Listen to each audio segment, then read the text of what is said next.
Hi, this is Graham Helfrich, Technical Advisor Manager for the Engineering Software here at IHS Markit.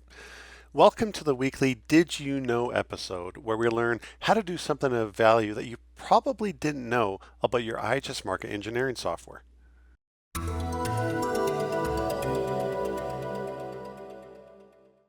Today's topic is going to be a fun one. It's about the different URM types, or unconventional reservoir modules.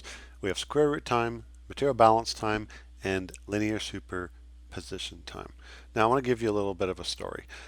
I'm really into cars, and I can thank my dad for that. I would go watch him drag racing all the time, but one thing he taught me when picking a car is consider, is it affordable, is it reliable, and of course, is it fast? And one thing I learned is you can only pick two of these things when you're buying a car. In fact, I challenge anybody to tell me a car that is all three things: fast, affordable, and reliable. We have to make a compromise.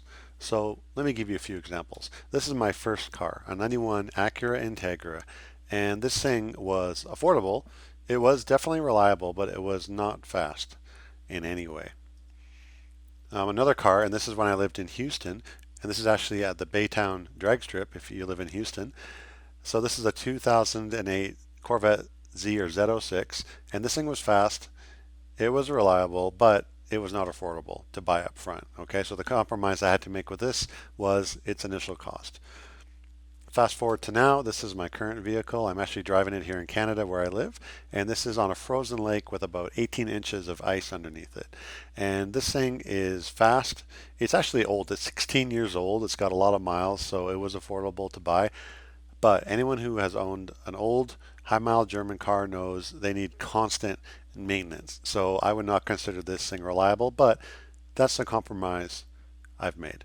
Now, when we pick a URM type in Harmony, guess what? We have to compromise as well. In the same way that there's no cars that are all things fast, affordable, and reliable, there's no single URM type that is the best for all things. And I'm going to prove that to you next, okay? So what I hope to show you is that for the objective of identifying the end of first linear flow and being sensitive to that, that square root time is the best. I want to prove this to you and that the other time formats are worse. Now for wells that are in first linear flow, I'm going to suggest and hopefully prove to you that when you're trying to estimate the minimum contacted area or the current SRV size, that the square root time is the best and the other two options are poor. I'm also going to hopefully prove to you that for wells that have shut-ins or abrupt operating condition changes, that in fact square root time is now the worst and the other time formats are much better, okay? Now for anyone not familiar with what I'm talking about, send me an email and we have a whole bunch of different training courses. We have some free online training about the theory behind unconventional reservoir analyses. But as a quick review, the first flow regime that we practically see with real production data is linear flow. And all that is the fluids entering the fractures at a perpendicular angle, and that appears as linear flow. Later, once we've contacted the white area, which is our SRV, later we'll get some contribution from outside that. We can think about that as the matrix permeability, and that can appear as what we call transitional flow. And this URM built into Harmony Enterprise helps us identify and quantify these flow regimes. Now, when we open Harmony Enterprise, we're faced with a few options under URM. One is constant pressure. I have never used this. This is assuming you have a constant bottom hole flowing pressure. So if you have any flowing pressure history, even if it's surface data, I don't know, constant pressure, we don't need it, okay? We don't use it typically. Now, variable pressure, this is going to open up your square root time option, and superposition time is going to let you analyze your well with either material balance time or linear superposition time. Okay, let's look at a few examples. So example number one is a gas condensate well, and it's in transitional flow, meaning we have linear flow, and then we have some sort of upward curvature suggesting something beyond the SRV. And our objective here is to figure out where to put that green line. Where do we interpret the end of linear flow and the start of transitional flow? So here's the well. We're looking at it on square root time. Now, just something if you're confused, why, we're used to seeing this straight line. What does this curved red line mean? How did I get that? Well, in Harmony Enterprise, on the square root time option, there's a button right here. it says boundary dominated curve. When you turn that on, you see this red line appear. And you notice when I change my interpretation of where to put the end of first linear flow, this red line changes. And actually, it makes it a lot easier for me to pick a more unique place to put my interpretation. Now, if you're wondering what does this mean, well, everything to the left of the green line is analytical. So it's physics based. Everything to the right is empirical. This is just a decline, a forecast of what we'd expect from our production with an ARPS decline after the end of first linear flow. And you can actually change the B value up here if you want to as well. So I just use this as kind of a way to more uniquely pick where I want to put my end of first linear flow. And I'm going to put it at 25 acres, okay? So that's my interpretation with square root time. Let's look at the same well, but with material balance time. So what I've done is I forced the green line to be at 25 acres, just to be consistent with my first method. But the thing you'll notice is, who would come in here and put this green line there? It's kind of in the middle of the flat area. It's in the middle of the linear flow. So it's kind of non-unique where I put this green line in comparison to square root time, where it was easier to find a more unique place to put it. All right, let's go into linear superposition time for the same well. Again, my data looks pretty straight here. I don't know who would put their green line in the middle of this, but this is where 25 acres is, which is what I got with my square root time. So which one of these is right? Is 25 acres the right number? Well, it's important to always use a model to try to validate these interpretations. And using the numerical model in Harmony Enterprise, I'm able to get the best history match with the SRV being 25 acres. Okay, so I'm going to suggest that when it comes to being sensitive to identifying the end of first linear flow, square root time is the best. The other time formats are not as good for that purpose. Let me show you another example. This is very similar, but this is an oil well. It's in transitional flow, so we have an upward curvature. And again, we're trying to estimate where to put that green line. What is that area of the SRV? So I use the same sort of empirical helper option here to more uniquely match where to put my green line. I get 28 acres for this oil well with square root time. Same well, switching it to material balance time. Okay, at 28 acres, it seems like I'm kind of too late. Like I should have put that earlier and got a smaller SRV area in comparison to this 28 acres that I get with the square root time, the previous step, right? So that's kind of non-unique. That's different. That's a compromise.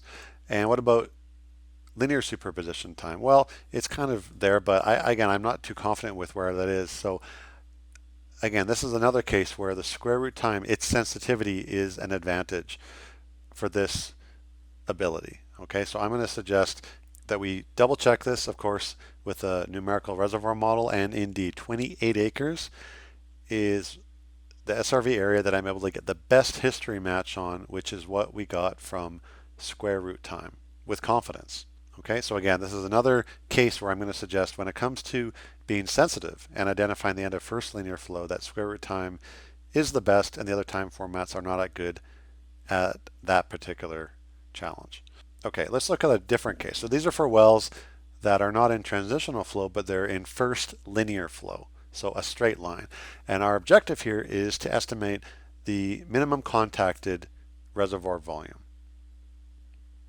How much have we contacted so far? So maybe you have wells like this where the data is just a straight line. This is over a year of production data.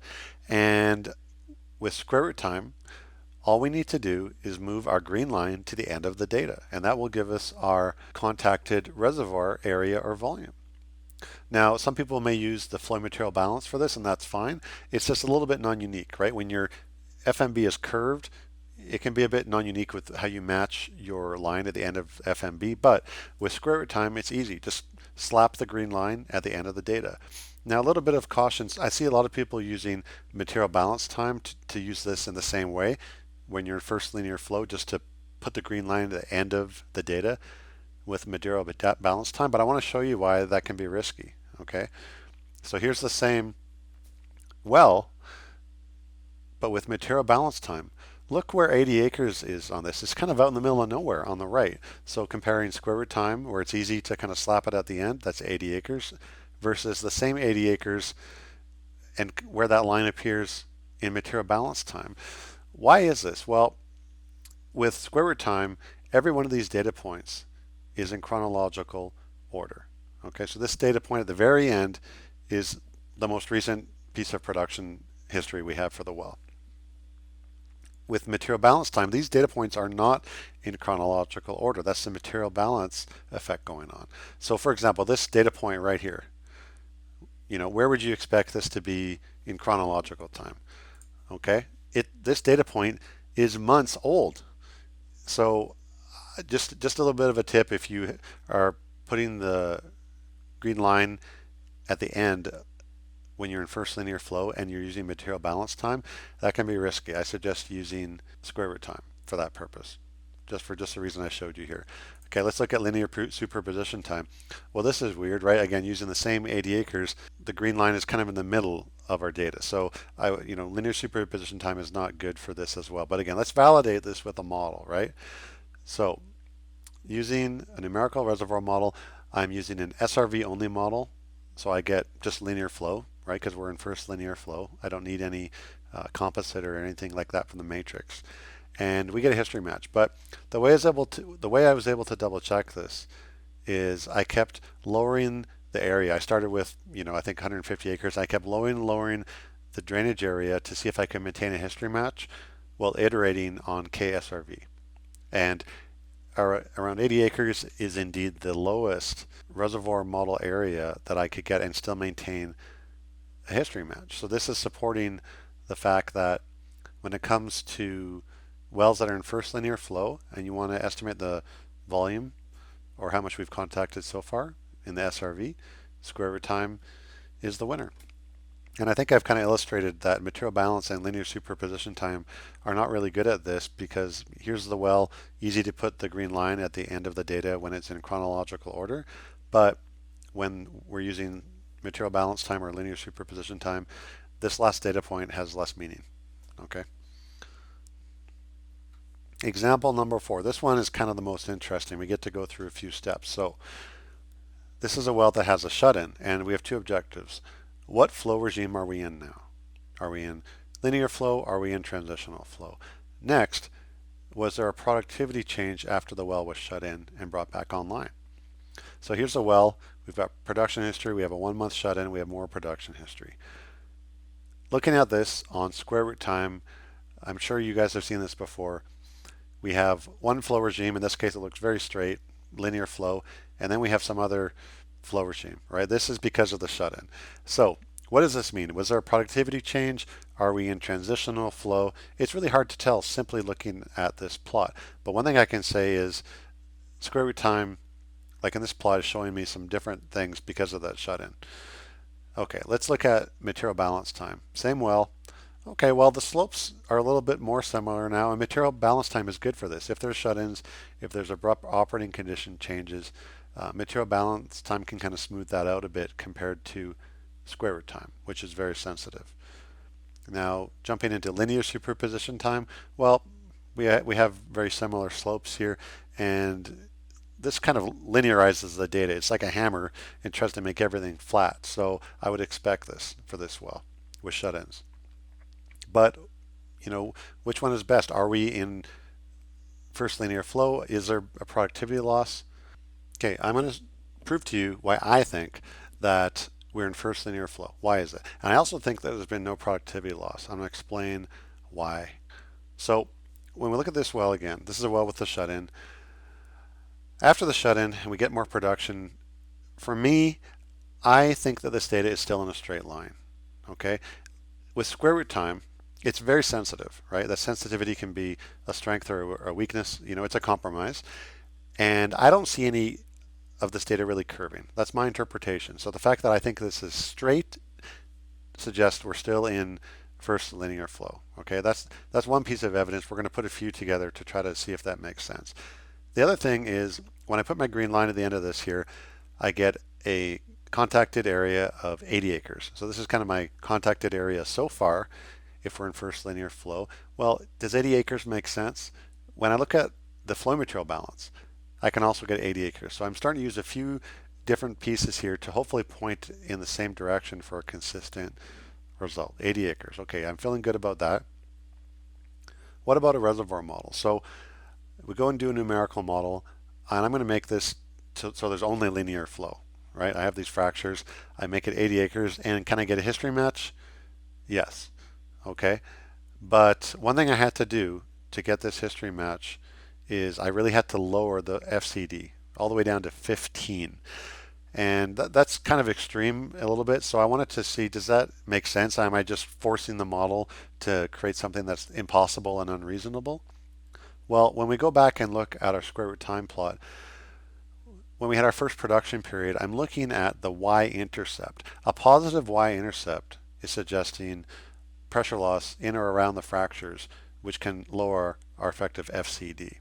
Okay, and if I look at the same, thing with superposition time or any of the other time formats, they're giving me a high positive y-intercept. So I'm really feeling comfortable that this diagnostic is supporting that I can use this FCD in the model to get a history match. Now, if you want to learn more about FCDs and benchmarking your fracture connectivity for many wells with Harmony, go check out episode number 9, and you'll be able to see this with a bunch of examples. Okay, so these are some of the reasons that I think we are still in first linear flow. Now, do I think there's been a productivity loss? I think no, because I'm able to get a history match of the well's entire production life without changing its productivity.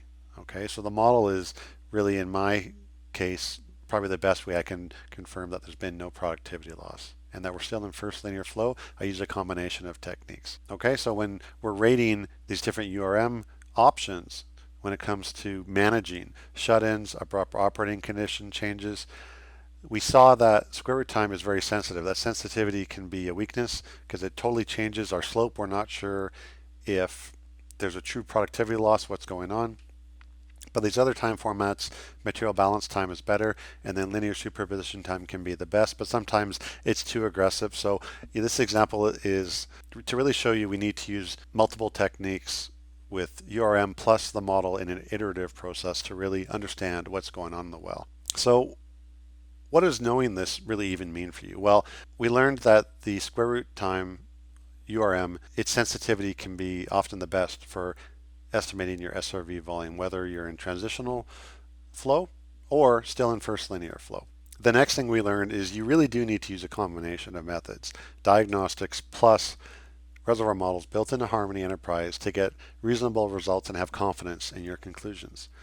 And remember, just like getting a car, fast, affordable, reliable, you can't have all of them. It's a compromise, and the same is true for the URM types. And that's it. I want to thank you for your time. If you have any questions, give me a call, email me, and subscribe to be notified of next week's episode.